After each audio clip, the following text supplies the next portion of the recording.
World regions geography, a world region in the global context, people, places, and environments. World regions geography 110.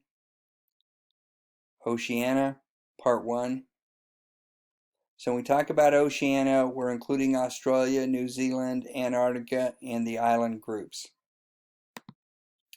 Our learning outcomes, we're going to explain the factors that influence the climate in Oceania, describe the unique ecosystems and impacts of invasive species on those ecosystems, analyze how colonialism and geopolitical forces have impacted this region and continue to impact this region, explain how exports connect the region to globalization.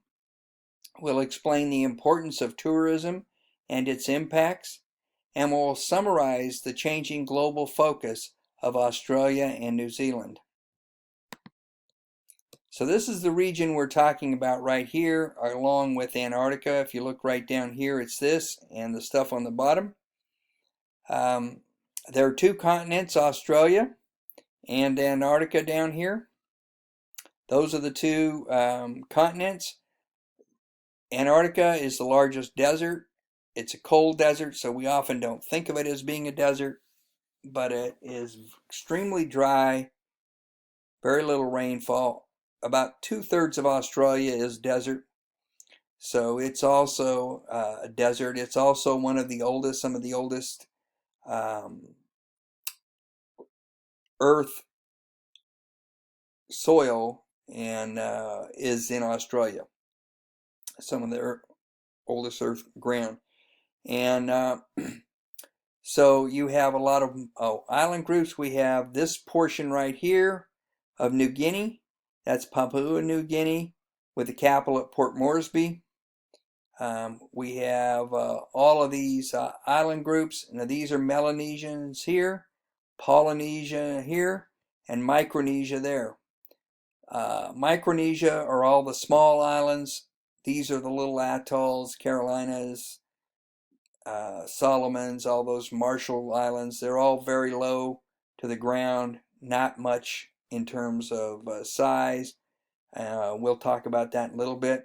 These islands, as you head here, Vanuatu, Fiji in particular, Samoa, out this region, they tend to be a little higher off, and they tend to have a volcanic in origin.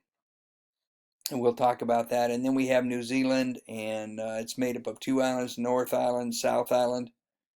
So those are the major areas that we're going to be looking at. So Oceania is important because it crosses the international date line. So depending on where you're at, you could have a different day, and you may be just simply from one island group an hour away to another island group, and you could be in a different day. It includes Australia, New Zealand, Antarctica, Papua New Guinea, and island groups throughout the Pacific and Indian Oceans. Very susceptible to global warming.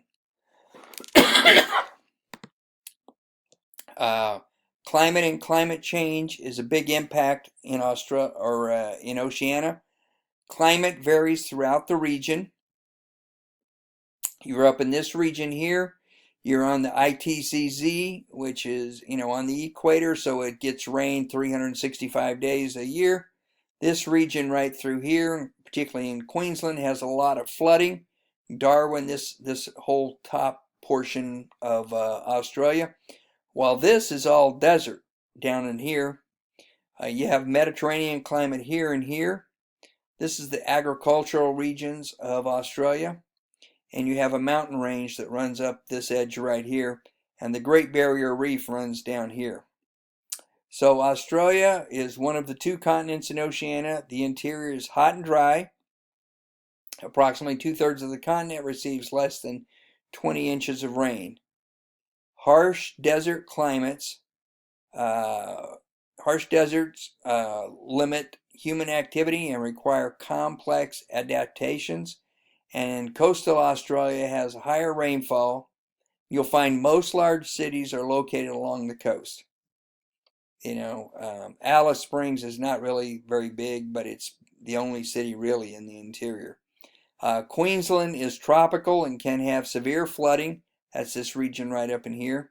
It's particularly right in there. Um, and it's impacted by trade winds. You see the trade winds coming in there. So what that's telling you is these trade winds are coming off of warm water. They're bringing a lot of moisture and they're depositing it. Now, Darwin in this region up here is subject to monsoon coming out of here, out of the Pacific coming down. So they can have pretty severe weather, a lot of rain, a lot of flooding. So Queensland is tropical and can have severe flooding impacted by trade winds. Perth has a Mediterranean climate like California, this region over here. Just remember, Mediterranean climates are always between 30 and 40 degrees in latitude. So there's going to be 30 right there, and there's 40 right there, and there's Perth. And that's where your Mediterranean climates, and they're always on the southwest corner of a continent. New Zealand is made up of two major islands. There are some other smaller islands, but it's those two major islands. North Island and South Island. South Island is the colder of the two. This one here. A little more mountainous also. It's subject to strong westerly winds that can produce heavy storms. Ski resorts abound in the mountainous regions during the winter, and their winter is the opposite of our winter, so it's June to October. So if you want to go skiing in the summer, snow skiing, fly to New Zealand. I had a roommate in college, used to do that every year. He's taught skiing in New Zealand during the summer. Papua New Guinea is tropical year-round, and it's up here, impacted by the ITCZ, so it's basically on the equator, so it's getting rain basically 365.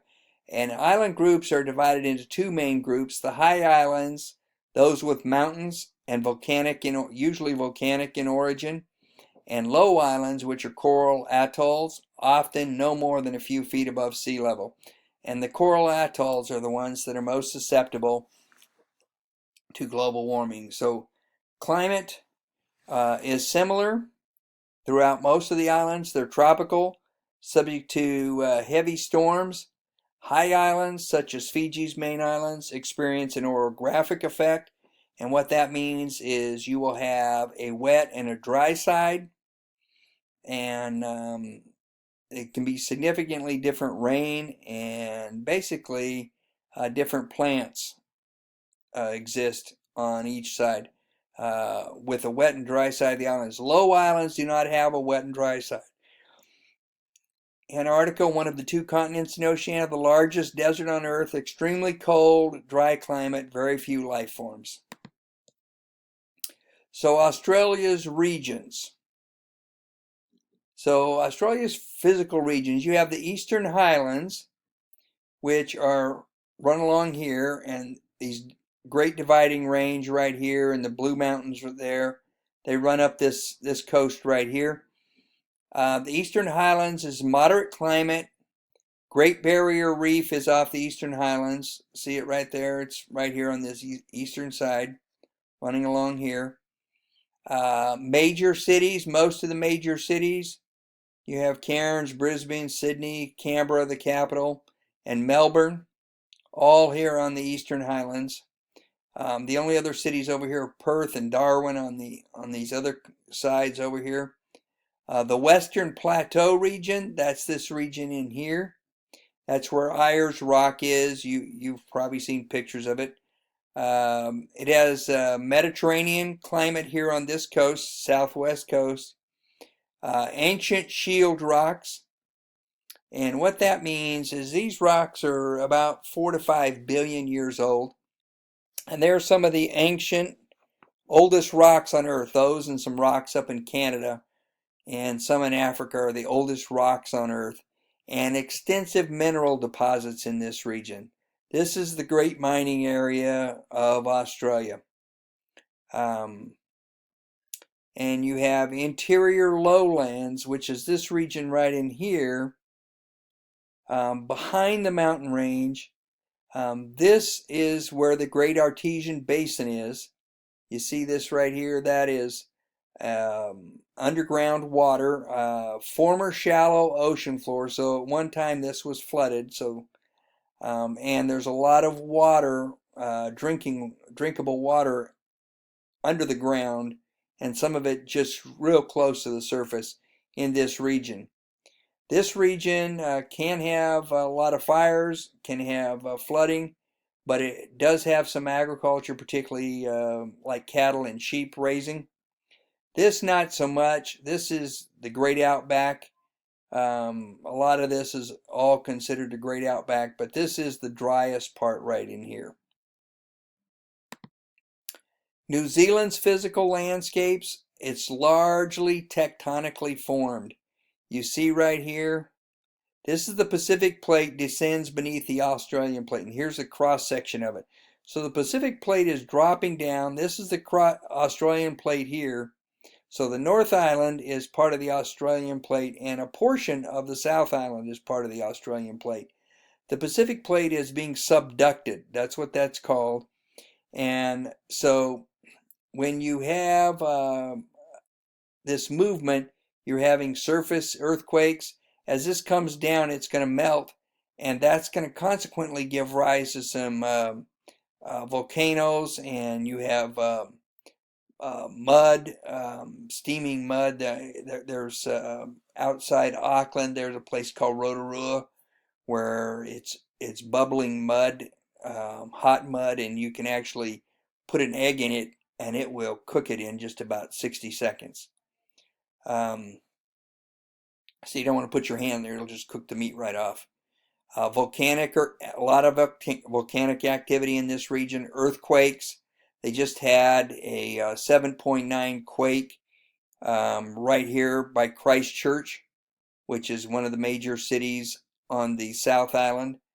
It is a subduction zone, which as the Pacific plates pull down, it's melted and goes into the magma, turns into magma and flows back up in the form of a volcano. And it has glaciation. So these mountains in here have some glaciers on them. Pacific Island physical landscapes. Now what you're seeing here is an atoll. This is not one of the Pacific Islands that has mountains. These are atolls. These are coral atolls. And typically they're kind of oval. This one's kind of an amoeba shape, but you see there's a lagoon in the middle. And this is actually the island around the outside here. This darker portion. Islands are divided into high and low islands. The high islands are mostly volcanic in origin. They contain mountains, so you'll have a definite mountain you can see. And they have a wet and a dry side, so they're subject to the orographic effect. Low islands, mostly coral atolls, exist in relatively shallow tropical waters, usually oval in structure, so it sort of has a round, but not a true round, as you can see there. That's not really a true round. Often with the central lagoon, which is what you see right there, and susceptible to global warming. The reason it's susceptible to global warming, this may only be 2, 3, 4, 5 feet above sea level at its highest point. So if you have a meter rise of sea level, most of this would be underwater.